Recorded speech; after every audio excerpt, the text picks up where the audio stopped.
అదరగొట్టే కారం రంగు రుచి ఆచి కారం పొడి. తెలంగాణలో 2 దశ పంచాయతీ ఎన్నికల్లోనూ అధికార కాంగ్రెస్ పార్టీ హవా కొనసాగుతోంది.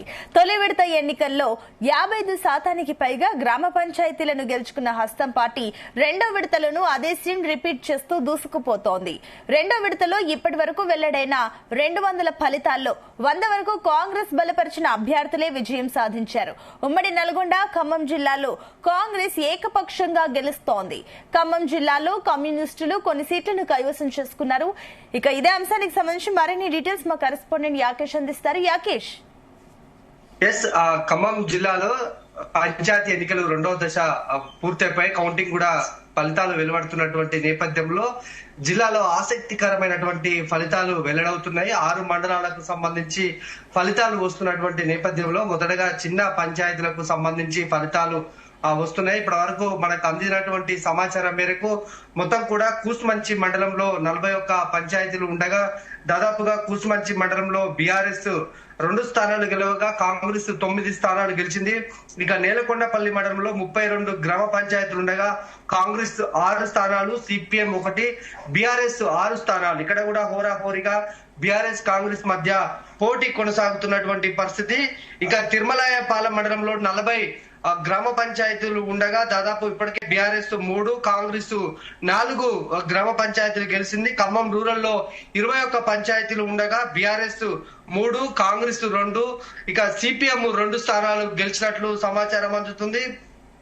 ముదిగొండ మండలంలో కూడా కాంగ్రెస్ పార్టీ హవా కొనసాగిస్తుంది. కొన్ని స్థానాల్లో అక్కడ కమ్యూనిస్టులు ప్రాబల్యం చూపిస్తున్నట్టు చాలా స్పష్టంగా కనిపిస్తా ఉంది. ఇక కామెపల్లి మండలంలో కాంగ్రెస్ పార్టీ అభ్యర్థులు గెలుపొందుతున్నట్టు తెలుస్తా ఉంది. ఇప్పటి వరకు వస్తున్నట్టు అంటే 2 గంటలు స్టార్ట్ అయినటువంటి నేపథ్యంలో పూర్తిగా దానికి సంబంధించినటువంటి ప్రక్రియ అంతా కూడా జరుగుతున్నటువంటి నేపథ్యంలో ఇంకా కొద్దిసేపట్లో కూడా దానికి సంబంధించినటువంటి వివరాలు కూడా పూర్తిగా వెల్లడయ్యే అవకాశం కనిపిస్తా ఉంది. 1000 ఓట్లు ఉన్నటువంటి పంచాయతీలకు మాత్రమే ప్రస్తుతం ఫలితాలు వెల్లడవుతున్నాయి.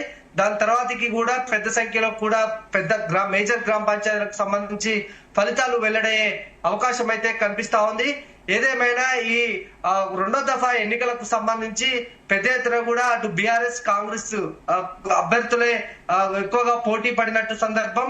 కొన్ని మండలాల్లో మాత్రం ఎక్కువగా కూడా కమ్యూనిస్టు అంటే వామపక్షాలు CPI, CPM, CPML, new democracy పార్టీలు మాత్రం కొంత ప్రభావం చూపుతున్నట్లు కనిపిస్తా ఉంది. ఇక వార్డుల వారీగా చూసుకుంటే వార్డులు మాత్రం హోరాహోరీగా కొనసాగుతున్నాయి పోటీ అని చెప్పుకోవచ్చు. ఒక గ్రామ పంచాయతీలో 10 వార్డులు ఉన్నాయనుకుంటే ఒక 5 వార్డులు మాత్రం కాంగ్రెస్, ఇంకొక 5 వార్డులు మాత్రం బీఆర్ఎస్ లేదంటే కమ్యూనిస్ట్ పార్టీలు సమానంగా గెలుస్తున్నటువంటి సిచ్యువేషన్ ఉంది.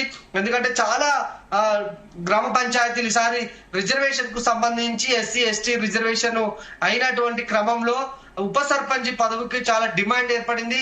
అందుకనే వార్డు సభ్యులు కనుక ఎవరైతే ఎక్కువ గెలుస్తారో ఆ వార్డు సభ్యులకు రిజర్వేషన్ ఉండదు. వాళ్ళు జనరల్ గా వార్డు ఉప సర్పంచ్ గా నియమించే అవకాశం ఉంటుంది కనుక వార్డు సభ్యులు ప్రధాన గ్రామీణ స్థాయిలో ఉన్నటువంటి మెయిన్ లీడర్లంతా కూడా కొంత వార్డు సభ్యుల మీద దృష్టి పెట్టి ఉప సర్పంచ్ పదవికి పోటీ పడుతున్నటువంటి తరుణంలో వార్డు సభ్యులు ఎక్కువ కూడా అటు కాంగ్రెస్ కు ధీటుగా పక్ష అభ్యర్థులు, అటు బీఆర్ఎస్ కు సంబంధించినటువంటి అభ్యర్థులు ముందంజలో ఉన్నట్టు తెలుస్తా ఉంది. ఇప్పటి వరకైతే ఫలితాలు హోరాహోరీగా కొనసాగుతున్నటువంటి పరిస్థితి. మరొక 2 గంటల తర్వాతకి పూర్తి ఫలితాలు వచ్చే అవకాశం ఉన్నటువంటి క్రమంలో పోలీసులు చాలా పటిష్ట భద్రత ఏర్పాటు చేశారు.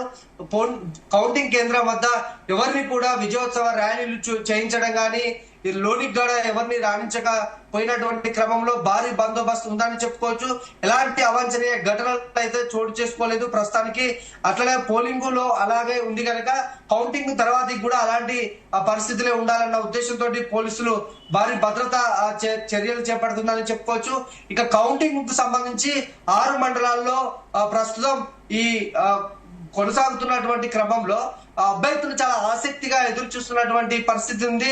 ఎందుకంటే పెద్ద ఎత్తున కూడా గ్రామీణ స్థాయిలో అన్ని పార్టీలు కూడా భారీగా ప్రచారం చేశాయి. ఓటర్లను ఆకట్టుకునే విధంగా కూడా అన్ని విధాలుగా ప్రయత్నాలు చేసినటువంటి క్రమంలో ఎవరు గెలుస్తారనేది చాలా ఆసక్తిగా మారింది. ప్రస్తుతానికైతే కాంగ్రెస్ అభ్యర్థులకు బీఆర్ఎస్ అభ్యర్థులు చాలా టఫ్ ఫైట్ ఇస్తున్నట్టు తెలుస్తా ఉంది. కొన్ని అంటే ఖమ్మం రూరల్ మండలం, తిరుమలపాలెం మండలాలకు సంబంధించి కమ్యూనిస్టులు పెద్ద ఎత్తున ప్రభావం చూపిస్తున్నట్టు తెలుస్తా ఉంది. కాంగ్రెస్ కు ఇంకొక సమస్య కూడా ఉందని చెప్పుకోవచ్చు. రెబల్ అభ్యర్థులు పెద్ద ఎత్తున కూడా కొన్ని గ్రామ పంచాయతీల్లో బరిలో ఉన్నారు. వాళ్ళ ఎఫెక్ట్ కాంగ్రెస్ పార్టీ మద్దతుదారులకు ఉంది.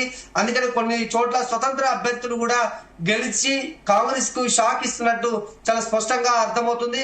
చాలా కీలకమైనటువంటి గ్రామ పంచాయతీ ఎన్నికలను గెలవడం కోసం ఇప్పటికే మంత్రులు చాలా విధాలుగా వ్యూహాలు రచించారు.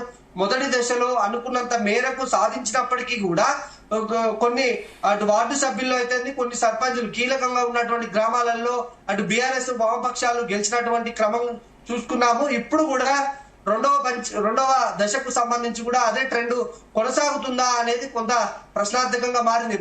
ప్రస్తుతం ఫలితాలను బట్టి చూస్తే అదే ట్రెండ్ కొనసాగే అవకాశం అయితే ఉంది. బీఆర్ఎస్ అభ్యర్థులు అయితే కాంగ్రెస్ అభ్యర్థులకు తీవ్రంగా పోటీ ఇస్తున్నటువంటి నేపథ్యంలో మరొక 2 గంటల తర్వాతకి పూర్తి ఫలితం వస్తే తప్ప ఎలాంటి ఫలితం అంటే ఇది ఎంతవరకు ప్రభావం చూపింది అనేది మనం చెప్పుకోవచ్చు. Right, thank you Yakesh.